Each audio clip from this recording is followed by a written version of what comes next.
Bismillahirrahmanirrahim. Assalamualaikum warahmatullahi wabarakatuh. Alhamdulillah ala ihsanih wa syukru lahu ala taufiqi wa imtinanih. Ashhadu an la ilaha illallah ta'zima li sya'nih wa ashhadu anna Muhammadan abduhu wa rasuluh ad-da'i ila ridwanih. Wassalatu wassalamu ala alihi wa ashabi ikhwani amma ba'd. Alhamdulillah, puji syukur kehadiran Allah Subhanahu wa taala, di mana Allah Subhanahu wa taala senantiasa mencurahkan nikmat kepada seluruh makhluknya, dan itu tidak pernah terhenti walaupun hanya sekejap mata. Salawat beriringkan salam kepada Nabi kita tercinta, Nabi Muhammad sallallahu alaihi wasallam. Bapak-bapak, ibu-ibu, jamaah Masjid Ubay bin Ka'ab radhiyallahu anhu yang semoga diberkahi dan dirahmati oleh Allah Subhanahu wa taala. Segala puji bagi Allah, kita di malam ini berada di bulan Zulqa'dah, dan kita mengetahui bahwasanya bulan Zulqa'dah di antara 4 bulan haram. 3 berturut-turut, Zulqa'dah, Zulhijjah, Al-Muharram, dan 1 yang terpisah, yaitu bulan Rajab. Mungkin bapak-bapak, ibu-ibu sudah mengetahui tentang keutamaan bulan haram. Dan bulan ini termasuk salah satu dari bulan-bulan haji. Allah Subhanahu wa taala berfirman, Al-Hajju Ashhurum Ma'lumat. Musim haji adalah beberapa bulan yang diketahui. Dalam surah Al-Baqarah ayat 197. Jadi perhatikan di sini Allah Subhanahu wa taala berfirman Ashhurum Ma'lumat. Bulan-bulan yang sudah maklum, orang sudah mengetahui, karena ibadah haji ini, bapak-bapak, ibu-ibu, ini sudah ada sejak zaman Nabi Ibrahim alaihissalam sampai akhir zaman.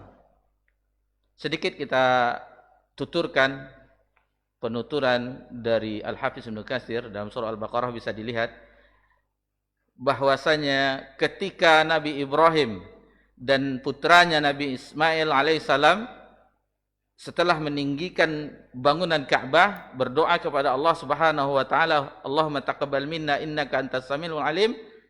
Lalu Nabi Ibrahim diperintahkan untuk menyeru manusia agar bisa ziarah atau menunaikan ibadah haji dan umrah ke Baitullah. Lalu ketika itu Nabi Ibrahim tidak, bagaimana menyeru, sementara tidak, zaman dahulu tidak ada pengeras suara, tidak ada media-media seperti di zaman ini yang bisa live streaming. Lalu diucapkan kepada Nabi Ibrahim, tetap saja, nanti kamilah yang akan menyampaikan. Dan dikatakan oleh Al-Hafiz Ibnu Katsir di dalam tafsir tersebut, ketika itu Nabi Ibrahim menyeru, bagi ruh-ruh anak keturunan Adam yang mendengar seruan itu, insya Allah akan bisa menunaikan ibadah haji ke Baitullah. Itu penuturan Al-Hafiz Ibnu Katsir. Jadi bukan dalil, nanti dijadikan dalil pula.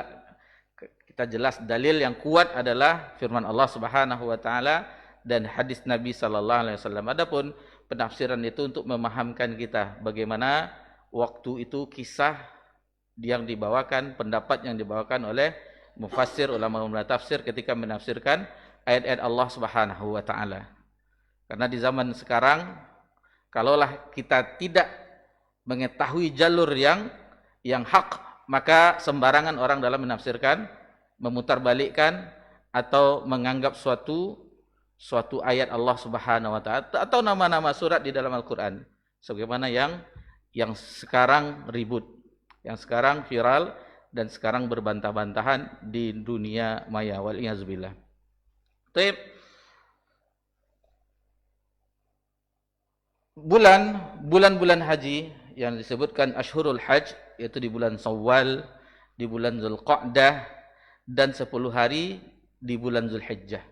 Itu bulan-bulan haji sebagaimana yang dijelaskan oleh Al-Hafiz Ibnu Katsir. Dan di antara keistimewaan bulan Zulqa'dah yang alhamdulillah kita berada di bulan tersebut sekarang ini, tanggal 9 Zulqa'dah sekarang. Bahwa pada bulan ini Rasulullah sallallahu alaihi wasallam menunaikan ibadah haji umrah hingga 4 kali, itu di bulan Zulqa'dah. Sampai umrah ketika Nabi haji wada, itu juga di bulan Zulqa'dah. Meskipun ketika itu beliau sallallahu alaihi wasallam berihram pada bulan Zulqa'dah dan menunaikan umrah tersebut di bulan Zulhijjah bersamaan dengan haji. Ini dikutip dari Lataiful Ma'arif, karya dari Imam Ibnu Rajab Al-Hambali, dan Zadul Ma'ad yang ditulis oleh Al-Imam Ibnu Qayyim Al-Jauziyah. Semoga Allah merahmati mereka.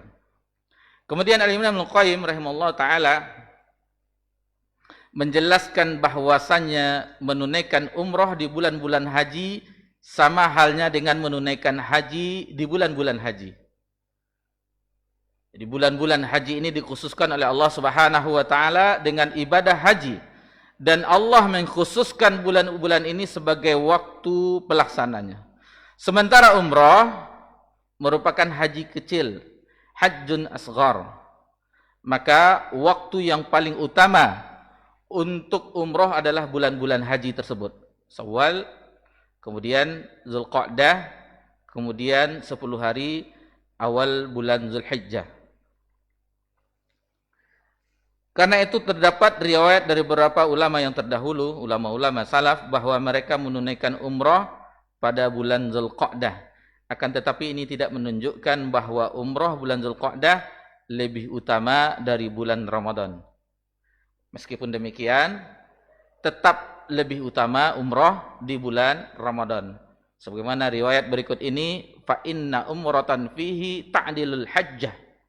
Umrah pada bulan Ramadan senilai dengan haji, diriwayatkan oleh Muslim. Adapun dari lafaz Imam Bukhari disebutkan fa inna umratan fi Ramadan taqdi hajjatan ma'i. Sesungguhnya umrah di bulan Ramadan seperti berhaji bersamaku. Dan di antara keistimewaan lain dari bulan Zulqa'dah tadi, termasuk bulan haram, termasuk bahwasanya ini adalah bulan-bulan untuk melakukan umrah. Kemudian ini ditambah lagi keistimewaannya bahwa Allah Tabaraka wa Ta'ala berjanji kepada Nabi Musa alaihissalam, salah satu nabi yang ulul azmi. Kita mengetahui nabi yang ulul azmi, Nabi Nuh, Nabi Ibrahim, Nabi Musa, Nabi Isa, dan Nabi Muhammad sallallahu alaihi wasallam. Ditambah 10 malam di awal Zulhijjah berdasarkan pendapat dari mayoritas ulama tafsir.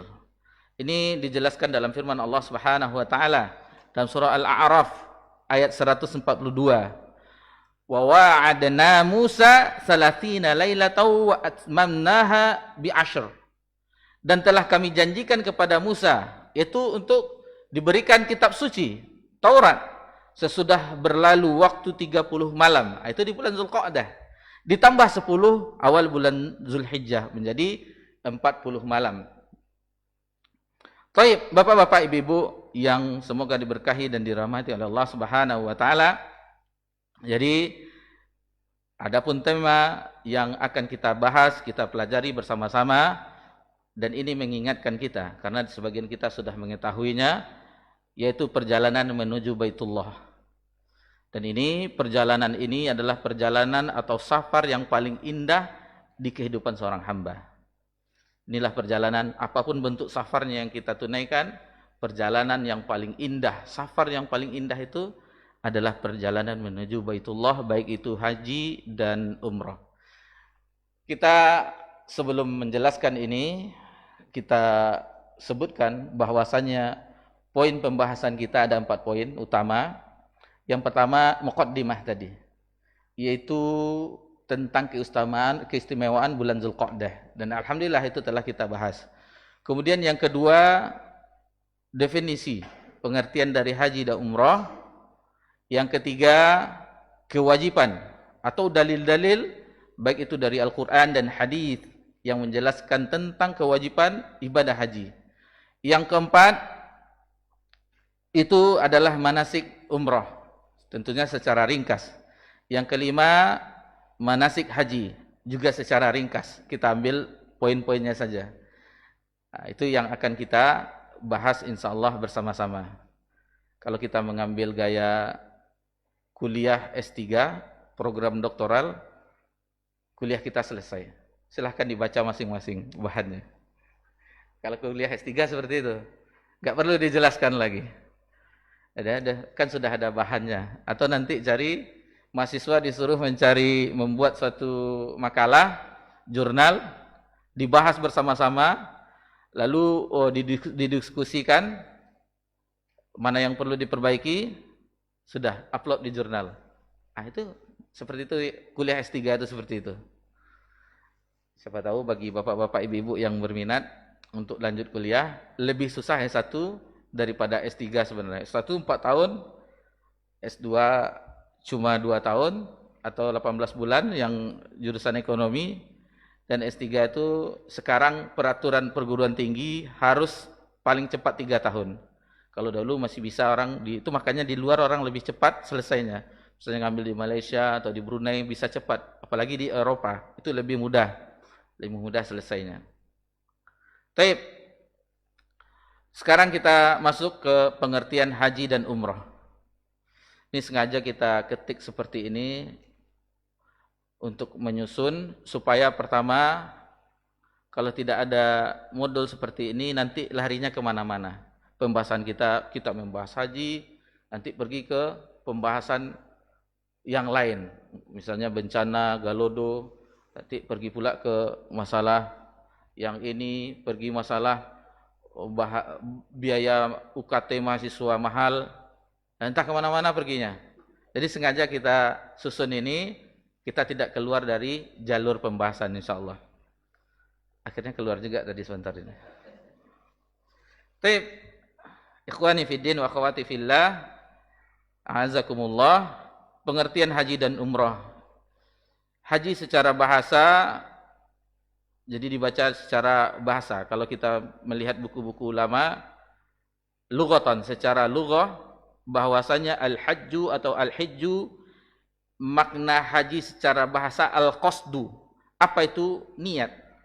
Maksud, cita-cita, tujuan akhir, sasaran, target. Itu secara bahasa, secara lughatan. Sedangkan makna haji secara istilah syar'i, jadi makna ta'rif istilahan. Nah, biasanya kalau kita baca buku lama seperti itu, adalah menuju Mekah dan tempat ibadah lainnya, masyair. Apa yang lainnya? Armina, Arafah, Mina, Muzdalifah, untuk menunaikan manasik pada waktu yang khusus. Waktunya khusus. Dimulai tanggal 8 Zulhijjah, berakhir tanggal 12 atau 13 Zulhijjah. 12 bagi yang mengambil nafar awal. Adapun 13 Zulhijjah bagi yang mengambil nafar sani. Adapun umrah secara lughatan, secara bahasa berarti ziarah. Jadi umrah itu ziarah, mengunjungi, berkunjung. Adapun secara istilah syar'i yaitu mengunjungi, ziarah ke Baitullah untuk menunaikan manasik. Nah, itu dia. Alhamdulillah. Kita memahami. Nah, itu kalau kita merujuk ke kitab-kitab ulama, yang pertama misalnya pembahasan takwa misalnya, akan dijelaskan oleh ulama itu takwa, ta'rif, definisi. Jadi harus tahu, jadi kita takwa. Apa itu takwa? Kita nggak tahu. Sementara khotib setiap Jumat, ya ayyuhallazina amanu taqullaha haqqa tuqatih wa la, tapi kita tidak tahu. Apa itu takwa ya? Oh, jadi masih yang umum, yang global. Apa tuh yang global? Oh, takwa itu mengerjakan apa yang diperintah Allah dan meninggalkan yang dilarang Allah. Itu secara global, secara umum. Tapi yang lengkapnya kita tidak tahu. Itu di dalam kitab yang Ibnu Rajab Hambali ketika mensyarah hadis Arba'in An-Nawawiyah, Jami'ul Ulum wal Hikam, Jami'ul Ulum wal Hikam nama kitabnya, itu menjelaskan panjang lebar mengenai definisi takwa. Dinukilkan, imam ini mengatakan takwa ini mengatakan takwa ini, banyak definisinya. Sampai ke definisi dari Talaq bin Habib rahimallahu taala, bahwasanya takwa itu secara definisi dari beliau mencakup seluruh yang disebutkan oleh ulama-ulama yang lain, yaitu mengamalkan perintah Allah di atas cahaya Allah, min nurillah, di atas cahaya Allah, dan berharap pahala dari Allah Subhanahu wa taala, dan meninggalkan seluruh yang dilarang oleh Allah Subhanahu wa taala di atas cahaya Allah, di atas petunjuk Allah, dan takut akan azab dari Allah Subhanahu wa taala. Taib. Jadi manasik umroh itu, Bapak-bapak, Ibu-ibu, pertama kita berihram, kemudian tawaf, kemudian sa'i, tahallul. Tahallul dengan menggundul atau memendekkan rambut. Cuman yang lebih utama menggundul. Karena Nabi mendoakan 3 kali, yarhamullah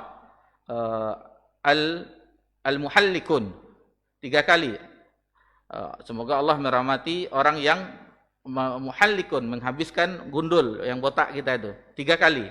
Lalu sahabat bertanya, lalu bagaimana yang qasar ya Rasulullah, yang menggunting? Lalu Nabi SAW mengucapkan wal muqassirun, dan orang yang memendekkan rambutnya. Kalau jamaah haji yang kita perhatikan atau orang umroh itu bawa gunting biasanya. Dan sekarang di Marwah di terakhir itu ada yang sedia gunting untuk semacam tahallul. Nah, jadi ada seruas 3 jari, sudah selesai. Itu sekedar tahallul, tapi yang utama yang tadi itu. Dan untuk muslimah, kaum muslimah itu tidak dibenarkan di Marwah. Seharusnya bagi mereka, bagi wanita muslimah, kembali ke hotel, di hotel lah dia tahallul. Karena rambut adalah termasuk dari aurat. Taib. Kita masuk ke pembahasan poin berikutnya, kewajiban ibadah haji. Haji beserta umroh adalah kewajiban yang dilakukan sekali dalam seumur hidup bagi setiap muslim. Ini ya, syaratnya muslim, balik, berakal, merdeka, serta mampu. Ada tambahan mampu. Ada tambah mampu. Kalau tidak mampu, tidak ada kewajiban. Sama seperti kurban, bagi yang mampu juga. Kalau tidak mampu, ini bertepatan dengan tahun akhir ajaran, tahun masuk sekolah. Bingung ambo Ustaz. Yang ikut tamat SD Ustaz. Ikutlah selesai lo SMA. Ikut niu kuliah lo Ustaz. Adik kan masuk TK lo Ustaz. Bah kira-kira Ustaz. Nah, ini prioritaskan mana yang utama. Tapi kalau sekarang kan rata-rata 2.800.000 sampai 3 juta. Insya Allah ada itu. Allah akan ganti, mudah-mudahan itu bisa. Mudah-mudahan itu bisa.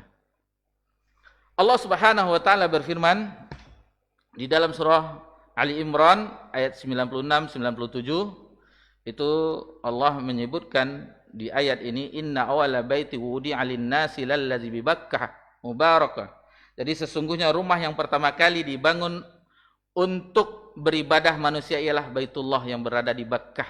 Bakkah dari kata-kata bakia, baki, menangis. Di situ rata-rata orang yang datang ke situ menangis. Terutama yang pertama kali. Yang pertama kali umroh, yang pertama kali haji, itu rata-rata menangis. Itu rata-rata menangis yang kita perhatikan. Kecuali dia sudah berulang-ulang, sudah Paji lah berapa kali Paji ke umrah? Ndak ketong dan boleh doh, tabarale. Alhamdulillah. Tapi bagi yang pertama itu menangis semuanya. Apalagi pas wukuf di Arafah. Wukuf di Arafah, kita lihat orang-orang luar itu sangar jenggotnya. Kekar badannya tinggi-tinggi kan, ototnya besar-besar. Tapi ketika wukuf di Arafah, nangis. Itulah kelezatan, kenikmatan wukuf di Arafah.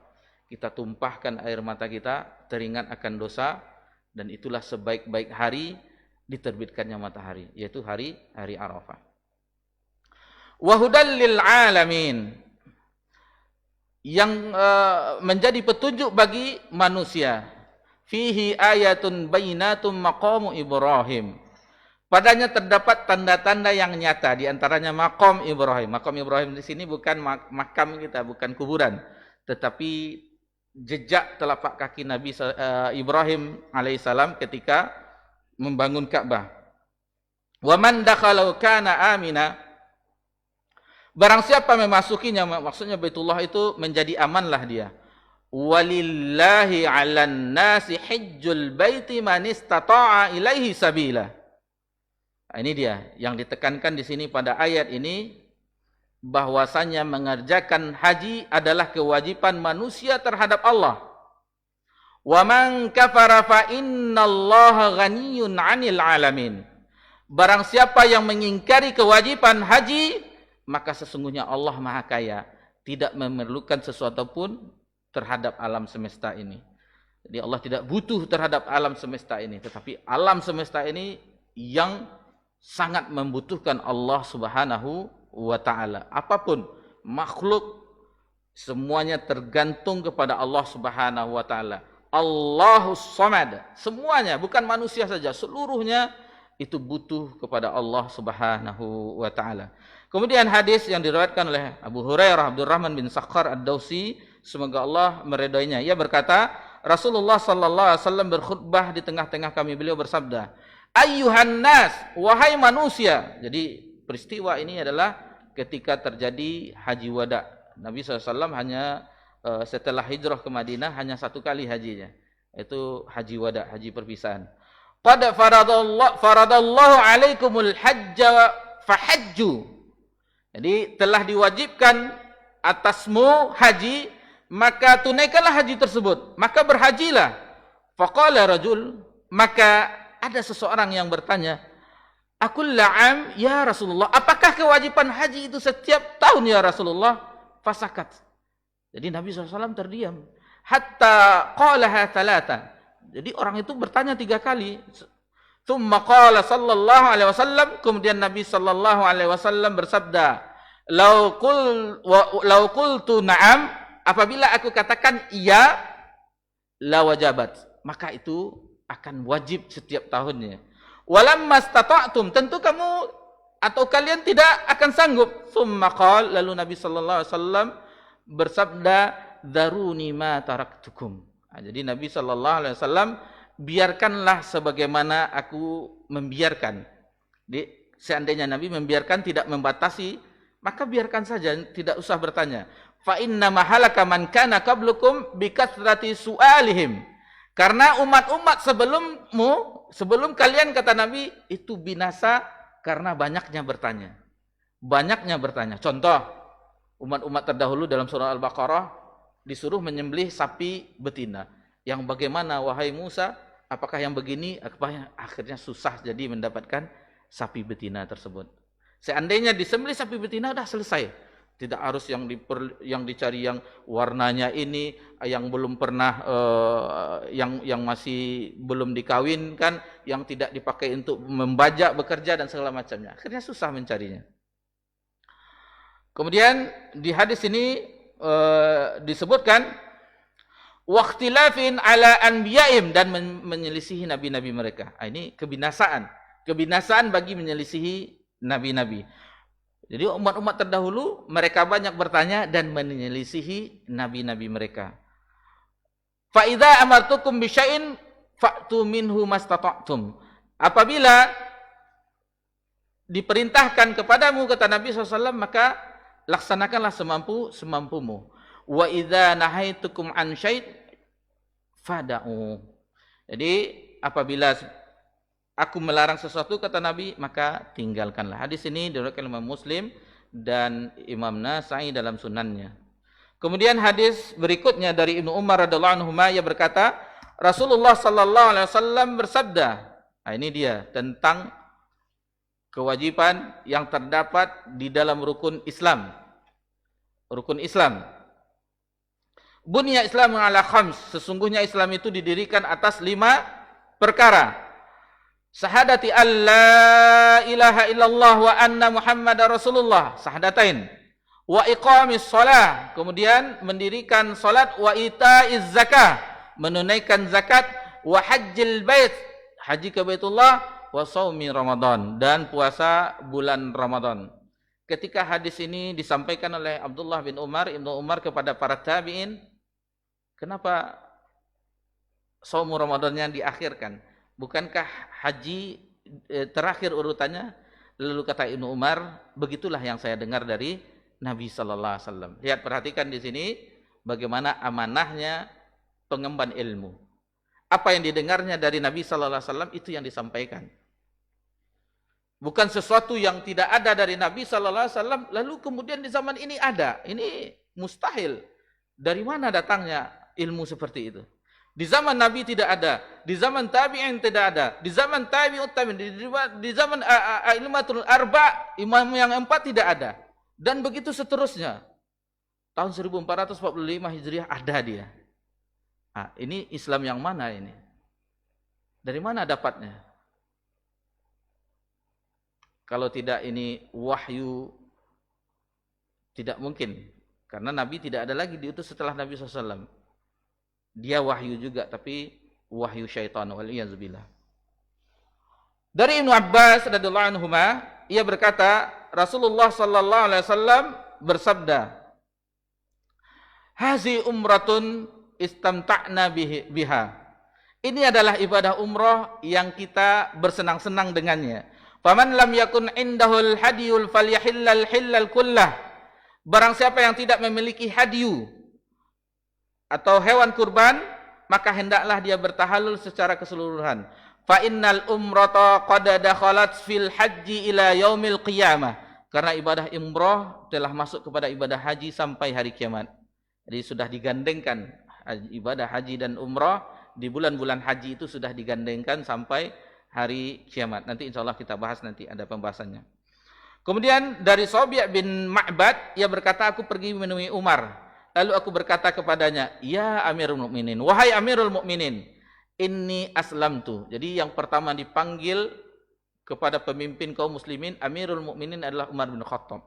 Adapun sebelumnya Abu Bakar As-Siddiq itu panggilannya Khalifatul Rasul, pengganti Rasul. Jadi yang pertama dipanggil Amirul Mukminin adalah Umar bin Khattab.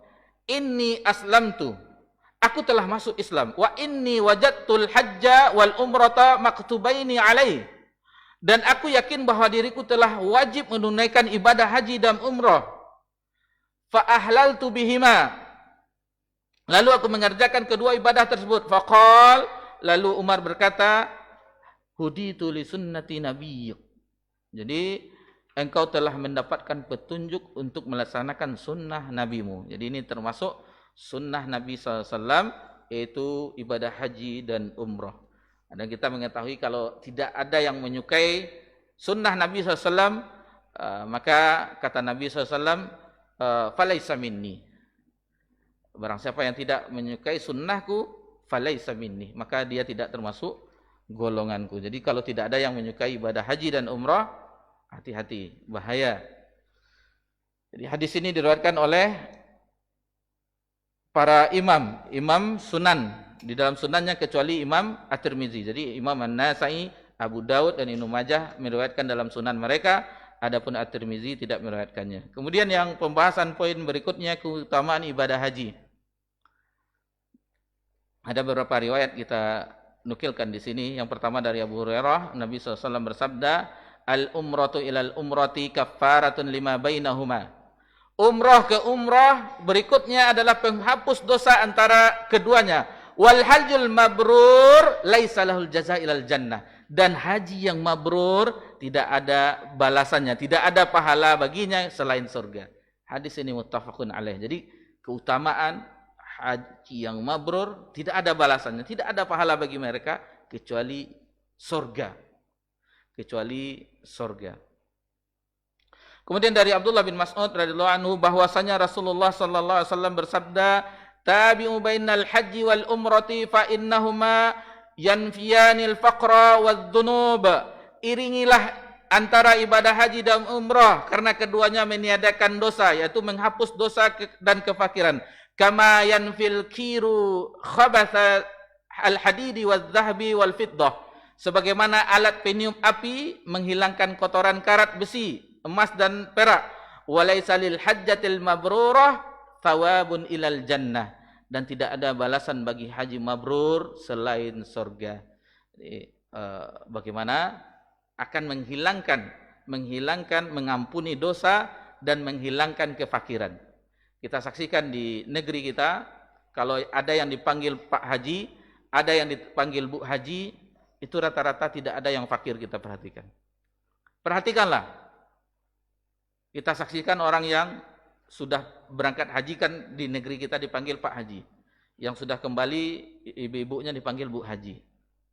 Nah, tidak pernah kita jumpai mereka fakir. Rata-rata mereka alhamdulillah ya sebagaimana disabdakan oleh Nabi SAW, yaitu dihilangkan kefakiran di dalam kehidupannya. Tapi jangan juga berniat, kalau begitu Ustaz, wak belo ada tabungan wak Ustaz, wak belo supaya wak tidak fakir wak kana. Bukan itu yang dituju, tetapi niat untuk Allah Subhanahu Wa Taala, bukan tujuan duniawi. Ini bonusnya yang lain-lain dihilangkan, ini tidak ada kefakiran, itu bonus-bonus kecilnya. Kemudian hadis berikutnya dari Abu Hurairah radhiyallahu anhu, dia berkata, aku mendengar Nabi sallallahu alaihi wasallam bersabda, man hajjalillah azza wajal falam yarfut walam yafsuq raja'a kayumi waladat ummuh.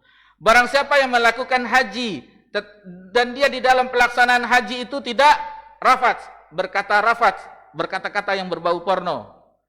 Biasanya yang pakaian ihram, apalagi di tenda Mina, di tenda Arafah, hati-hati Pak, ini canda-candaan yang dijauhi. Nampak sebeng dah. Kan biasanya bapak-bapak kalau haji pakaian ihram tidak pakaian dalam, maaf. Itu tidak pakai, semuanya hanya ada 2 pakaian, atas, bawah.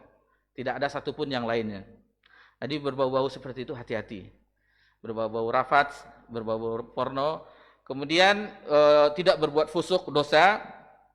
Kemudian disebutkan, ada yang satu lagi di dalam surah Al-Baqarah, tidak berjidal. Ada lagi tidak berjidal, tidak bertengkar atau berdialog yang tidak ada manfaatnya. Oh begini, tata caranya begini. Oh tidak seperti itu. Jadi di sini disebutkan raja'a kayaumi waladat ummuh. Maka dia diampuni dosanya tanpa dosa sebagaimana dia dilahirkan dari rahim ibunya. Hadis ini muttafaqun alaih, dirawatkan oleh Imam Bukhari dan Imam Muslim. Kemudian dari Ibnu Umar, semoga Allah meridai Ibnu Abdullah dan bapaknya Umar, dari Nabi sallallahu alaihi wasallam beliau bersabda, al-ghazi fi sabilillah wal hajju wal mu'tamir wafdullah da'ahum fa'ajabuhu wa asaluhu fa'atahum. Orang yang berperang di jalan Allah dan orang yang menunaikan haji dan umrah adalah delegasi Allah. Masya Allah, delegasi Allah. Dan kita ketahui bahwasanya ada yang riwayat lain, duyufur rahman, tamunya ar-rahman. Jadi tamu Allah Subhanahu wa taala. Bagaimana kita ada orang ke rumah kita, pelayanan kita, tamu, memuliakan tamu. Dan ini kita menjadi tamu Allah, duyufur rahman.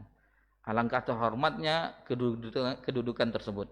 Ketika Allah menyeru mereka, maka mereka memenuhi panggilan. Dan ketika mereka meminta kepadanya, maka Allah akan mengabulkan permintaannya.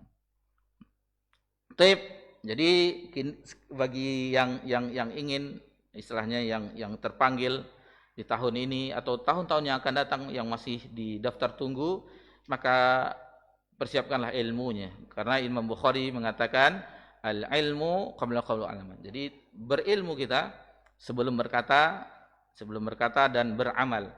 Apa yang kita persiapkan tentang manasik haji, rukun-rukunnya harus kita ketahui, wajib-wajibnya, sunat-sunatnya, syarat-syaratnya, sunat-sunat haji, apa-apa hal yang dilarang ketika ihram, apa-apa yang akan membatalkan ibadah haji dan seterusnya harus kita ketahui.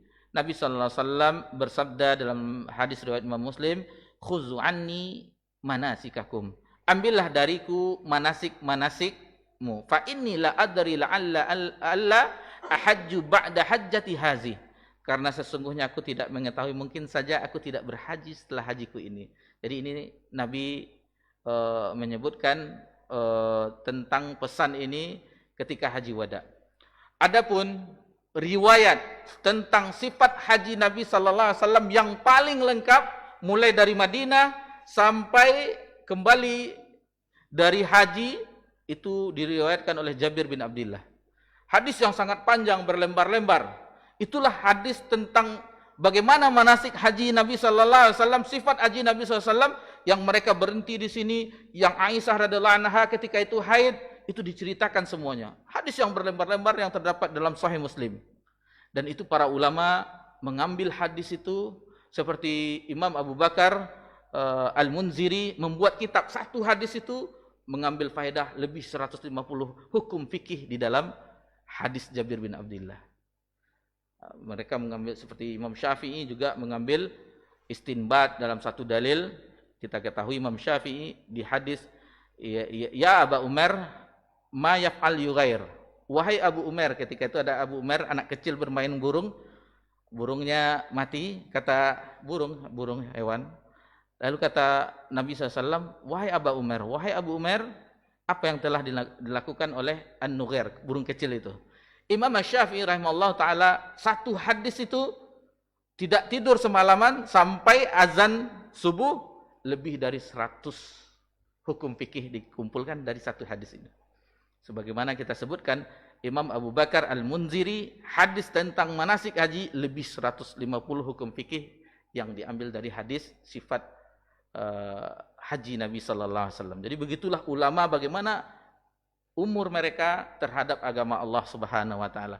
Mereka bukan mencari cuan dengan agama Allah Subhanahu wa taala, tetapi apa yang mereka persembahkan untuk agama Allah Subhanahu wa taala.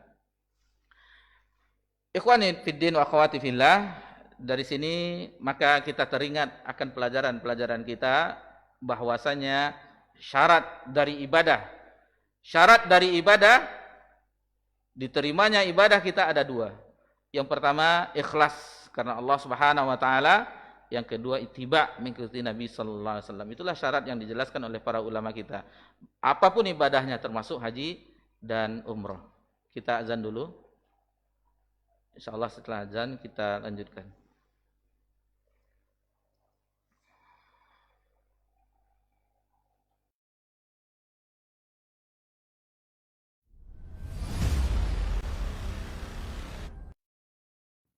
Pegangan seorang mukminah yang paling utama adalah amalus saleh, amal yang saleh. Orang yang ingin selamat dari fitnah, orang yang ingin selamat dari mara bahaya, dia mesti berpegang teguh terhadap amal saleh yang selalu dia lakukan kepada Allah Subhanahu wa taala.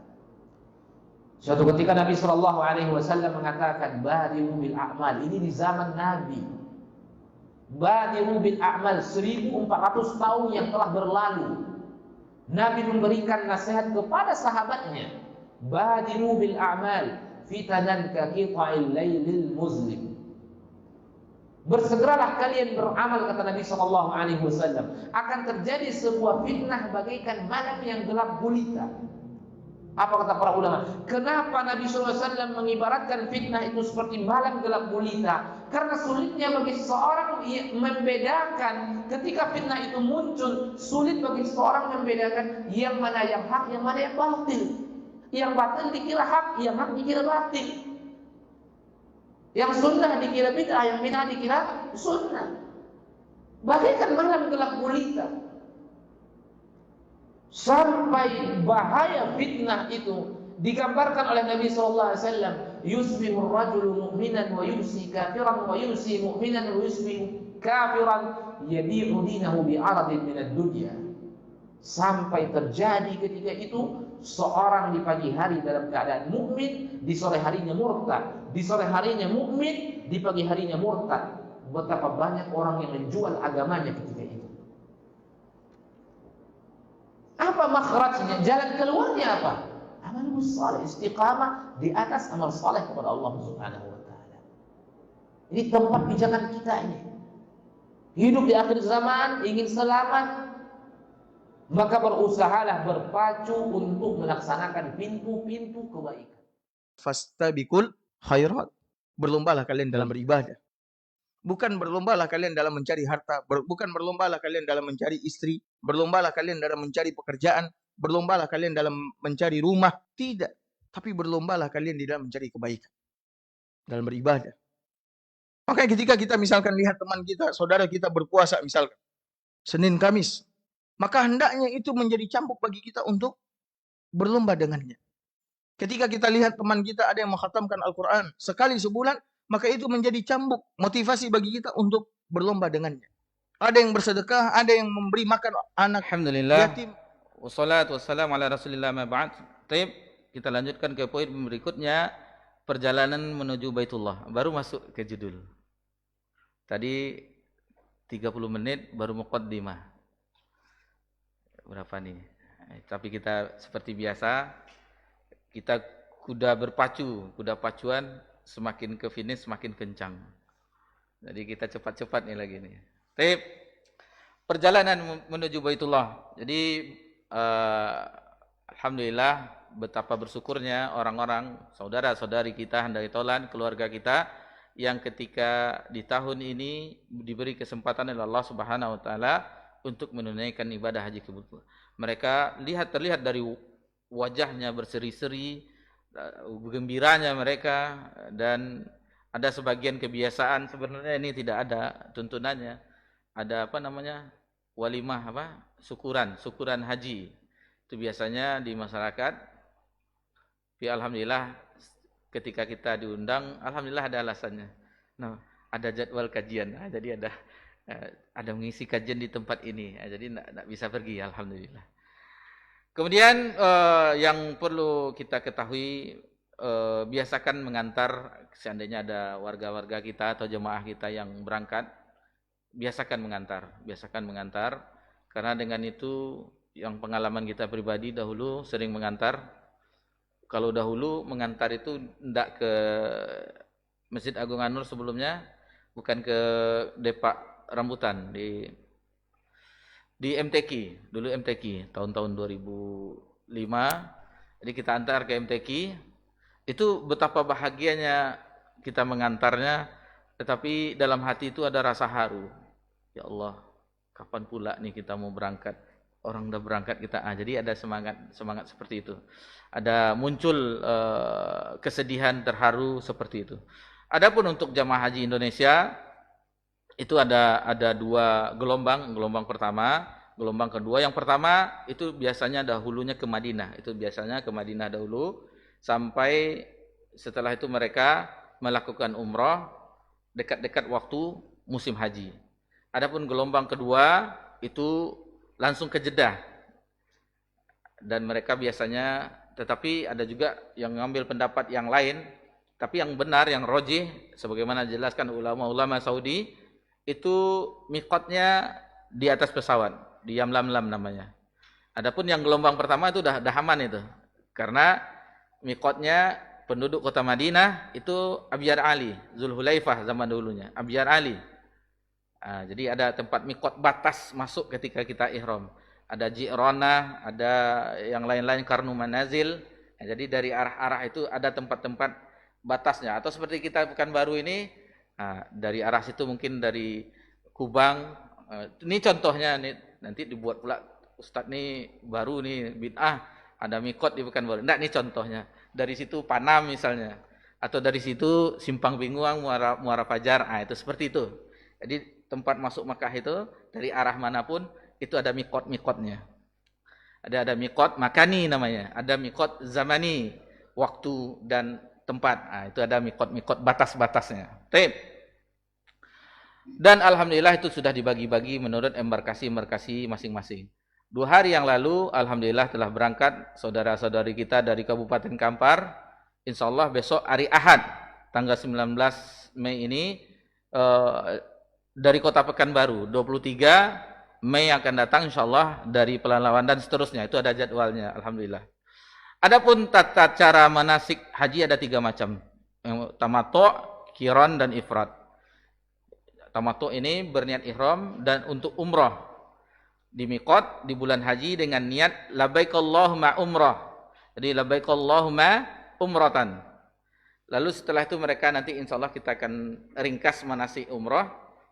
Tahallul, lepas lagi ihramnya, pakai pakaian biasa, sudah terlepas dari larangan-larangan ihram seperti memotong kuku, yang segala macam, mencabut bulu atau segala macam, atau mendatangi istri, itu sudah boleh lagi, itu sudah dibolehkan kembali sampai tanggal 8 Zulhijjah. Itu haji tamattu'. di tanggal 8 Zulhijjah, berihram kembali, baru labbaik Allahumma hajjan di tempat kita, di hotel kita untuk menuju ke Mina. Nanti insyaallah ada ringkasannya. Kemudian yang ketiga, kedua qiran. Itu berniat ihram untuk umroh dan haji sekaligus. Jadi bergabung dia. Haji dan umroh sekaligus. Jadi niatnya labbaik Allahumma umratan wa hajjan sekaligus. Adapun ifrad, haji ifrad, yaitu berniat ihram haji saja dari miqat. Jadi niatnya labbaik Allahumma hajjan. Jadi haji dulu. Setelah haji, musim haji selesai, lalu baru dia umroh. Jadi ketiga macam ini ada tuntunannya, ada sunnahnya. Adapun bagi kita di Indonesia, seluruhnya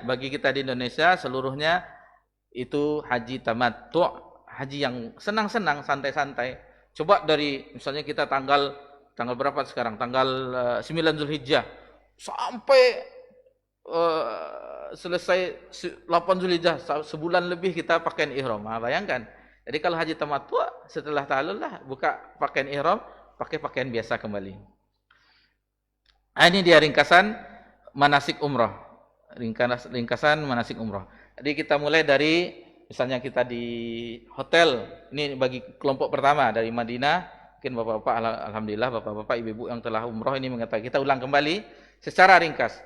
Kita mandi membersihkan diri, lalu pakai pakaian ihram. Bagi bapak-bapak 2 helai kain.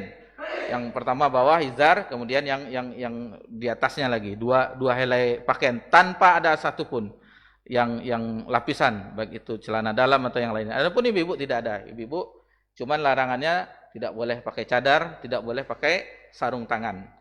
Lalu bagaimana menutupnya Ustaz? Ya, misalnya ada semacam ada kalau orang-orang Arab itu ada semacam kayak topi gitu, lalu diturunkannya apanya di sini.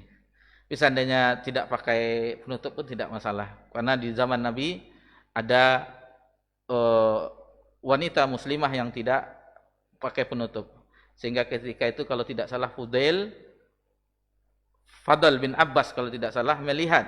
Lalu Nabi palingkan wajahnya. Berarti dia tidak menutup wajahnya.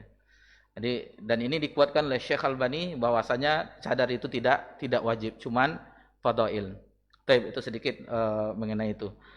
Kemudian larang-larangannya tidak boleh pakai parfum. Setelah itu seandainya sudah melakukan ihram di miqat. Miqat yang di kelompok pertama untuk jamaah haji Indonesia itu di Abyar Ali. Adapun yang kelompok kedua dia turun di Jeddah itu di Yamlamlam, di atas pesawat. Itu sudah mulai pakaian. Tetapi bagi yang mengambil pendapat yang lain yang ada juga pendapat itu setelah di Jeddah baru mereka memakai itu. Tetapi yang lebih kuat adalah ketika di miqat, batas tadi.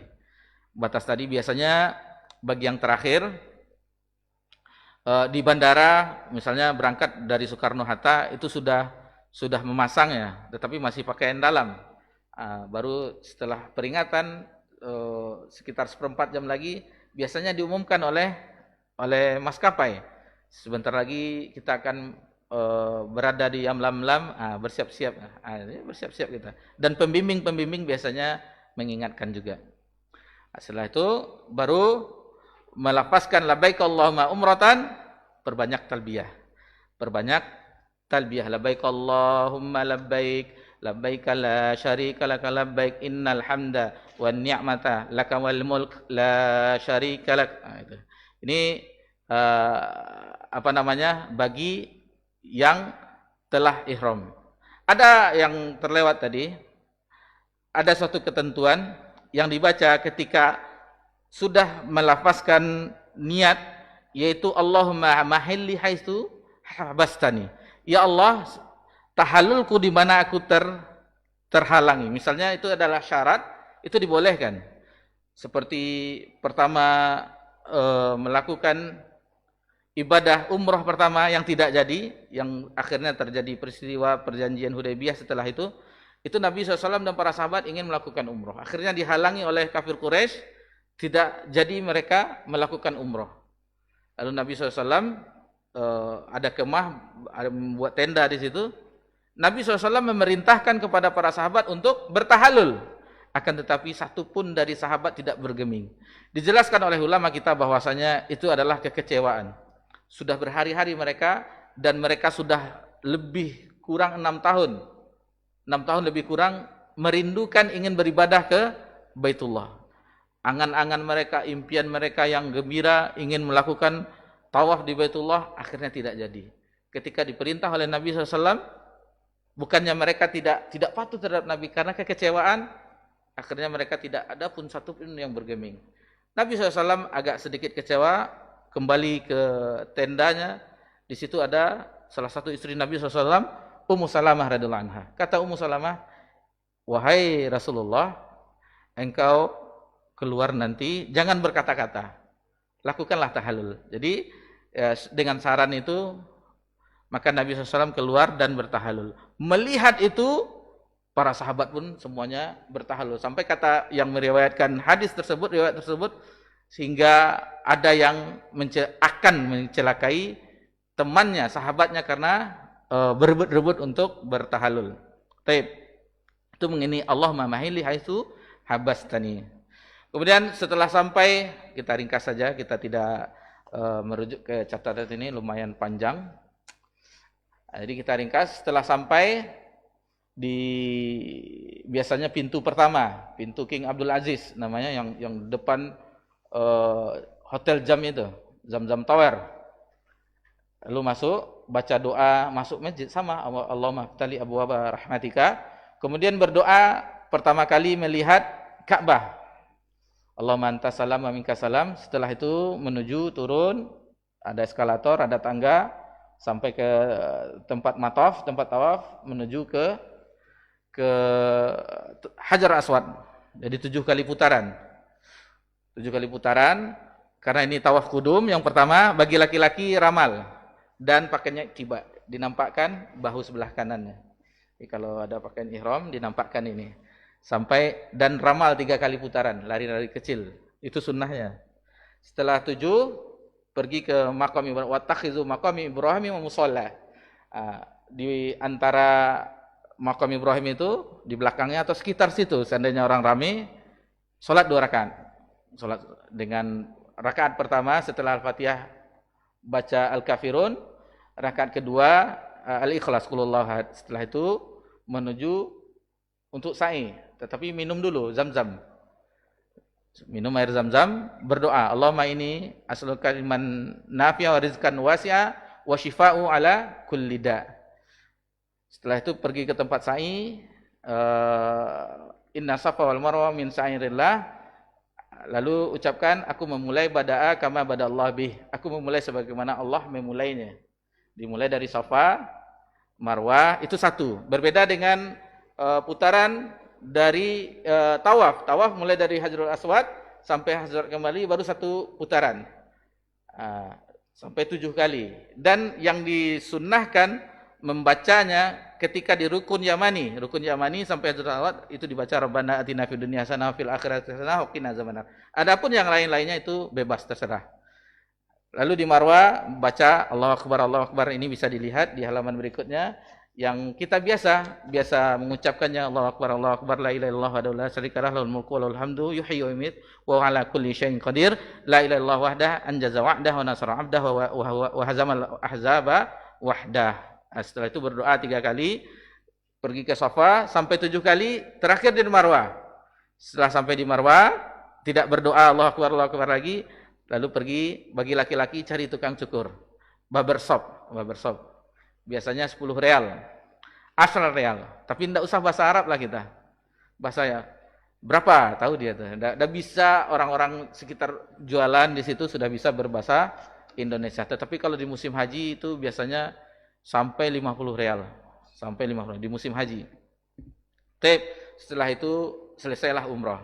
Maka menuju sudah selesai, boleh yang larang-larang ihram tadi sudah boleh dilakukan seperti yang kita sebutkan tadi, memotong kuku, pakai wangi-wangian, sampai mendatangi istri sudah boleh. Itu ringkasannya. Kemudian manasik haji. Ini ringkasannya lagi. Setelah berlalu menunggu jamaah haji, maka sampailah puncak ibadah haji, di tanggal 8 Zulhijjah yang disebut dengan hari Tarwiyah. Maka sebagaimana umroh tadi, lakukanlah seperti umroh, memakai pakaian ihram kembali, maka berniat dengan labbaik Allahumma hajjan. Ada di riwayat yang lain, labbaik Allahumma hajjan la ri'a wa la sum'ah. Tidak ada ria dan tidak ada sum'ah. Setelah itu menuju dari hotel atau penginapan menuju tenda Mina. Di sepanjang jalan itu bertalbiyah. Bagi kaum laki-laki dikeraskan. Sampai di riwayat itu semua yang dilewati itu akan menjadi saksi di hari kiamat. Batu-batu, pohon-pohon atau apa, itu akan menjadi saksi di hari kiamat. Mendengar talbiyah kita. Labbaik Allahumma labbaik, labbaik la syarika laka labbaik, innal hamda wan ni'mata laka wal mulk la. Ini kalimat yang mengandung tauhid. Jadi kalau kita ambil dari sisi akidah tauhidnya, ini tauhid. Ini tauhidnya, la syarika laka labbaik, tidak ada sekutu bagimu. Aku penuhi panggilanmu ya Allah, aku penuhi panggilanmu. Ini nilai tauhidnya di sini. Setelah di hari Tarwiyah seperti biasa, mabit di situ pertama, dan untuk jamaah haji reguler itu tidak ada ini. Hari Tarwiyah ini tidak ada. Mungkin alhamdulillah sekarang kita sebutkan saja namanya, tidak masalah. Itu KBHIA seperti Al-Ubudiyah, Masjid Umar bin Khattab, itu ada tarwiyahnya. Biasanya mereka buat perjanjian dengan Amirul Hajj, pakai materai, bahwa apapun yang terjadi tidak tanggung jawab, ada poin-poinnya, pakai materai. Jadi tanggal 8 itu ya di tenda Mina. Kalau di Mina itu ibadahnya kita sholat di qasar tapi tidak di jamak. Itu sunnahnya. Tapi kebanyakan kita lihat tenda-tenda yang lain itu mereka menjamaknya. Tapi sunnahnya Nabi SAW di waktunya. Zuhur di waktunya, asar di waktunya, maghrib di waktunya, isya di waktunya, subuh di waktunya. Yang bisa dijamak zuhur dengan asar tidak dijamak oleh Nabi SAW. Maghrib dengan isya tidak dijamak. Tetapi di qasar, yang 4 rakaat di qasar. Begitu Nabi SAW melakukan sholat di tenda Mina. Setelah mabit, banyak talbiyah, maka datanglah puncaknya, puncak ibadah haji. Puncak ibadah haji yaitu di tanggal 9 Zulhijjah, hari Arafah. Dan inilah hari yang terbaik sepanjang masa, hari yang terbaik diterbitkannya matahari oleh Allah Subhanahu wa taala. Dan inilah puncaknya. Puncaknya ibadah haji. Kata Nabi SAW, Al-Hajju Arafah. Kita sedikit bawakan dalil-dalilnya. Ada dalil umum yang diriwayatkan oleh Ibnu Abbas radhiyallahu anhu, bahwa Nabi SAW bersabda, "Ma min ayyamil amal salih fihinna ahabbu ila Allah min hadhil ayyamil ashar." Tidak ada hari-hari di mana amal saleh ini secara umum yang di dalamnya lebih dicintai oleh Allah Subhanahu wa taala kecuali 10 hari ini. Dijelaskan bahwa 10 hari itu bahkan ditanya oleh sahabat, faqalu ya Rasulullah, walal jihad fi sabilillah, meskipun itu jihad, kata Nabi, walal jihadu fi sabilillah, kecuali orang yang kembali dia pergi dengan hartanya dan dia tidak kembali lagi. Maksudnya dia sebagai syahid. Kemudian dalil-dalil khususnya. Dalil-dalil khususnya sini kita bawakan juga, mana yang lebih utama, 10 hari terakhir Ramadan atau 10 awal Zulhijjah. Syekhul Islam menjelaskan, adapun siangnya yang terbaik itu adalah 10 awal Zulhijjah. Adapun malamnya adalah 10 akhir Ramadan, karena di situ ada Lailatul Qadar. Sementara siang ada hari Arafah. Dan bagi yang tidak menunaikan ibadah haji itu disunnahkan puasa di hari Arafah. Dalil khusus tentang keutamaan hari Arafah. Yang pertama, di hari ini Allah Azza wa Jalla paling banyak membebaskan manusia dari neraka. Dari ibunda kita Ummul Mukminin Aisyah radhiyallahu anha meriwayatkan bahwa Nabi SAW bersabda, "Ma min ayyamin aktsara min ayyu'tiqallahu fi 'abdan minan nar min yaumi Arafah." Tidak ada hari di mana Allah Azza wa Jalla membebaskan hamba dari neraka lebih banyak daripada hari Arafah. Wa innahu la yadnu thumma yunahi bihimul malaikatu fayaqul ma arada haula. Dan sungguh dia mendekat lalu membanggakan mereka di depan malaikat dan berkata apa yang mereka inginkan. Jadi Nabi SAW di riwayat yang lain disebutkan bahwasanya di riwayat Imam Ahmad kalau tidak salah, Allah Subhanahu wa taala itu turun ke langit dunia dan membanggakan terhadap malaikat, lihatlah hamba-hambaku. Saksikanlah hamba-hambaku yang datang dalam keadaan kusut masai berdebu. Jadi semuanya pakai niram sama. Menterikah dia, presidenkah dia, siapapun apapun jabatannya, sama hamba Allah semuanya. Tetap dua helai pakaian tersebut. Dan ini kata ulama kita, padang Arafah itu miniaturnya padang mahsyar. Semuanya berkumpul. Kalau di padang mahsyar tidak ada pakai ihram lagi. Tidak beralas kaki, tidak berpakaian, dan tanpa dikhitan. Itu di padang mahsyar. Adapun di padang Arafah masih ada dua helai pakaian. Bagi laki-laki. Adapun perempuan itu seperti kita sebutkan tadi. Yang tidak boleh adalah cadar dan sarung tangan, kaos tangan. Lalu setelah itu Allah Tabaraka wa Ta'ala berfirman, membanggakan apa yang diminta akan dikabulkan. Misalnya ada yang berdoa dia mohon diampunkan, maka dikabulkan oleh Allah Subhanahu wa Ta'ala. Bayangkan bagaimana bahagianya orang di hari Arafah tersebut. Dan kita saksikan kaum muslimin dan muslimah, tamu-tamu Allah itu semuanya menangis di tenda-tenda itu. Tapi sekarang di tahun 2023 kemarin, karena teknologi sudah canggih, paket internet ada, telepon ke tanah air. Papa lagi wukuf ini, udah berkurang lagi. La haula wala quwata illa billah. Jadi sempat juga telepon ke tanah air atau WA ke tanah air. Seharusnya sudah dimatikan semuanya, paket-paket apa tuh. Mulai dari hari Arafah itu pendek, waktu Arafah wukuf itu pendek. Mulai dari setelah zuhur, waktu zuhur masuk, biasanya sholat zuhur di jamak, di qasar, kemudian ada khutbah Arafah. Sampai terbenam matahari. Berapa jam lebih kurang? Anggap saja jam 12, 1, 2, 3, 4, 5, 6. Atau setengah 7, 6,5 jam lebih kurang. Cuman pendek itu. Digunakan untuk yang sia-sia. Wal'iyazubillah. Dan ada juga karena dah capek, tertidur dia. Itu yang kita saksikan wal'iyazubillah. Padahal itu hari yang terbaik yang kita banyak berdoa kepada Allah Subhanahu wa Ta'ala, baca Quran, zikir dan segala macamnya.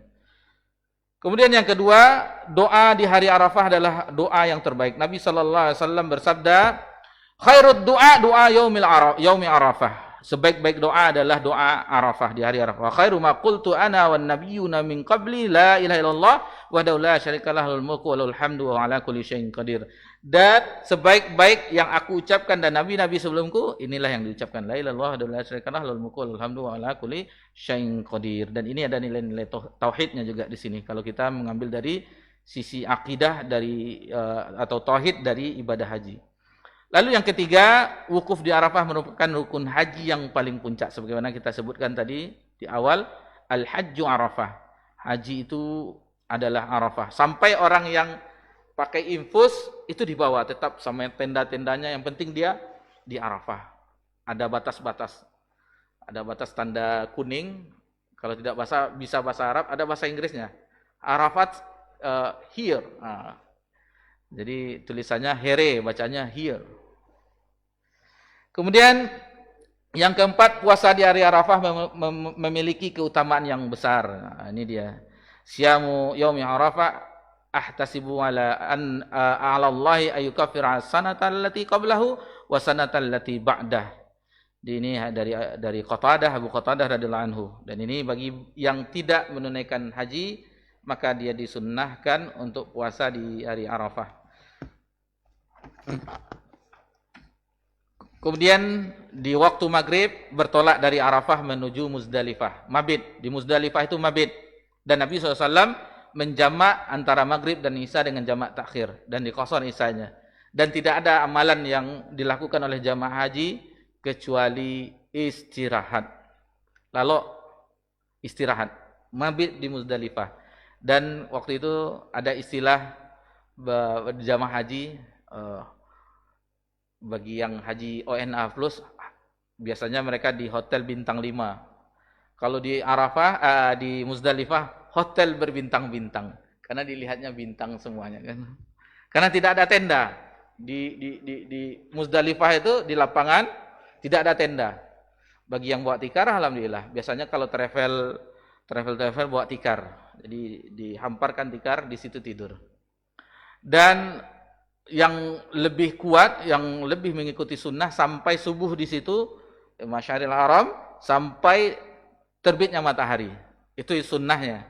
Tetapi kebanyakan, apalagi jamaah haji reguler, berhenti sebentar, lewat jam 12, dah pergi lagi. Nah, seharusnya mabit di Muzdalifah. Kemudian setelah terbit matahari di tanggal 10, ini yang paling banyak ibadahnya.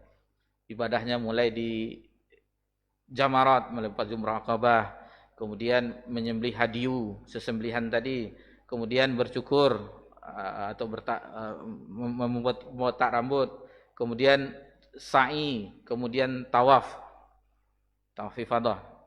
Nah, jadi itu kalau tawaf dengan sa'i itu harus berurutan, tawaf dulu baru sa'i. Tapi kalau yang lainnya itu boleh. Karena ditanya ketika di Aqabah oleh sahabat, ya Rasulullah, saya mendahulukan ini, kemudian saya lakukan ini. Kata Nabi SAW, tidak apa-apa, laisa haraj, dan itu tidak mengapa. Tidak mengapa, kata Nabi. Boleh, misalnya kita dari situ ke Mekah dulu, kita tawaf, sa'i, lalu ke Mina untuk melempar jumrah, itu boleh. Atau kita ke Mina dulu, melempar jumrah Aqabah, itu boleh juga. Jadi, tidak harus urutan, mana yang sanggup saja, mana yang didahulukan tidak mengapa. Kecuali tawaf dengan sa'i, tidak boleh sa'i dulu baru tawaf, tidak. Tapi yang lainnya, misalnya kita datang ke ini di waktu masih orang sedang sholat Id di Masjidil Haram, terdengar khotib, lalu kita lihat barbershop, pangkas rambut masih sepi, pangkaslah rambut dulu dibotak, tidak masalah. Pangkas rambut gitu, baru setelah itu tawaf, tidak masalah. Atau mending ke Mina dulu, tidak masalah. Mina kita melempar jamarat Aqabah saja, di tanggal 10 Aqabah saja, yang paling ujung Aqabah saja. Setelah itu sudah selesai, sampai ke Mina, kembali ke Mina, di tenda Mina, sudah boleh pakai pakaian biasa, sudah boleh disimpan pakaian ihram kita, sudah boleh kembali. Dan itu amalan sebagaimana kita sebutkan tadi, di tenda Mina kita memperbanyak ibadah, baca Quran dan yang lainnya, bertakbir, karena itu di hari tasyrik, bertakbir, Allahu Akbar, bertakbir di selesai waktu sholat, atau di hari-hari yang kita kosong, baca Quran atau yang segala macamnya, jangan sampai disia-siakan waktu itu. Bagi yang mengambil nafar awal sebagaimana kita sebut, di tanggal 12 boleh meninggalkan tenda Mina, dan bagi yang mengambil nafar sani di tanggal 13 itu, dan melempar itu setelah zawal, setelah zuhur. Kalau sekarang sudah ada di jadwal, misalnya untuk jamaah haji Indonesia pada asar, atau nanti malam pada maghrib biasanya. Bagi yang tahu lokasinya, pergi sendiri saja di waktu itu, tetapi biasanya banyak tanya dari amir kita, dari kelompok kita, kemana nanti hilang, nanti ini segala macam, biasanya ditanya. Tapi Nabi melakukan setelah zawal, setelah waktu zuhur, sholat zuhur, maka Nabi melakukan melempar jamarat, jumratul ula, wusta, Aqabah, 3 itu.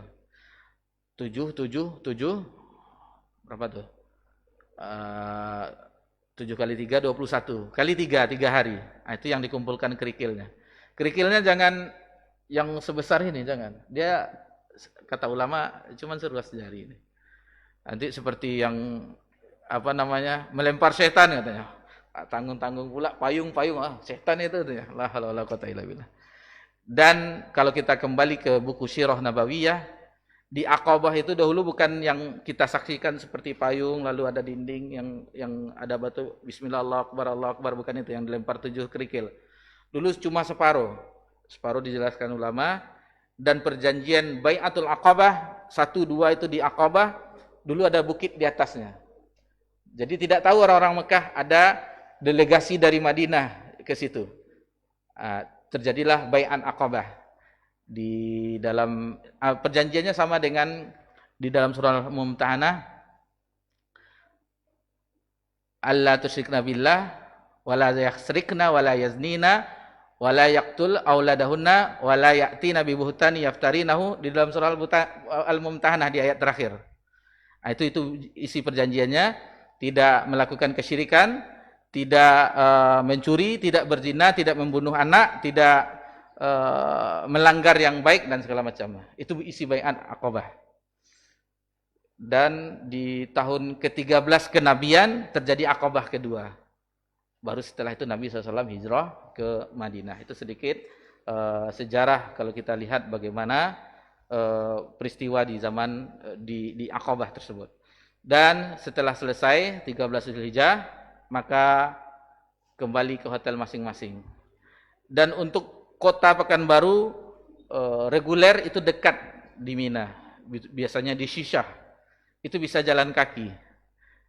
Kelemahannya mereka jamaah haji tidak mau mabit di Mina. Mereka tidak mau bermalam di Mina, di tenda Mina, mereka kembali ke hotelnya masing-masing. Padahal itu bagi yang biasa camping itu udah biasa itu, dengan antrian di toilet, di tenda-tenda, kemah-kemah itu ada nilai-nilai yang kesederhanaannya, yang orang biasanya naik Alphard di situ jadi seperti itu. Bagaimana kesederhanaan di manasik haji tersebut, sama semuanya. Sudah pulang ke Indonesia baru nampak, oh ini pejabat rupanya, bupati rupanya. Tapi kalau di musim haji kita sama semuanya, jamaah haji semuanya. Itu sedikit gambaran yang bisa kita pelajari. Dan harapan kita dengan kajian ini yaitu mengingatkan bagi yang belum mendaftar haji, segeralah mendaftar haji dan berusahalah sambil berdoa. Kumpulkanlah karunia dari Allah Subhanahu wa taala, niatkan untuk mendaftar haji dengan istri tercinta, berdoa dengan uraian air mata.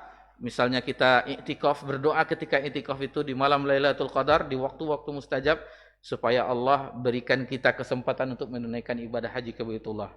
Kemudian bagi yang sudah pernah, itu akan mengingatkan kembali. Mungkin bapak-bapak atau ibu-ibu di belakang sudah pernah haji, bagaimana indahnya perjalanan itu. Sebagaimana kita sebutkan tadi, inilah perjalanan yang paling indah sepanjang masa, yaitu ke Baitullah, haji dan umrah. Terutama haji, karena hanya khusus di bulan Zulhijjah. Dan itu pun terkadang menunggunya lama. Sudah pernah pergi berangkat haji, mungkin itu sekali dalam seumur hidup tidak bisa diulang lagi, karena antrian yang panjang. Atau mungkin kita mengambil dari karunia Allah yang banyak, ONH Plus atau Furoda yang langsung berangkat, yang biayanya lumayan, ratusan juta. Atau mungkin dari sisi itu, wallahu ta'ala a'lam. Dan ketika memakai pakaian ihram itu, bertalbiyah itu, apalagi yang pertama, kami saksikan tidak ada yang tidak menangis. Semuanya menangis. Semuanya menangis mereka. Bagi yang pertama ya, kalau yang sudah berkali-kali itu dah lain. Dan inilah sedikit gambaran. Mudah-mudahan Allah Subhanahu wa taala menjadikan kita di antara tamu-tamunya di tahun-tahun berikutnya. Jadi tadi berusaha mendaftar dan berdoa kepada Allah Subhanahu wa taala. Baik, demikian saja yang bisa kita bahas. Adapun di bulan Zulhijjah kami mungkin safar, tapi bukan safar haji. Ada jadwal pondok ngantar anak, dan sekalian anak tidak pulang juga dia. Jadi kami insyaallah Idul Adhanya di Jawa, mungkin pulangnya agak lambat sedikit sambil mengantar yang anak yang ketiga tahun ini mau masuk pondok juga. Diminta izinnya sekarang. Nanti insyaallah kita WA juga Pak Arif, bahwasanya di Jumat pekan ketiga di bulan Zulhijjah kita berhalangan. Insyaallah kita akan berjumpa setahun lagi di bulan Al-Muharram tahun 1446 Hijriah insyaallah. Subhanakallahumma hamdika asyhadu an la ilaha illa anta astaghfiruka wa atubu ilaik. Wassalamu ala nabi Muhammad sallallahu alaihi wasallam wa ala alihi washabihi ajmain. Walhamdulillahirabbil alamin. Wassalamu alaikum warahmatullahi wabarakatuh.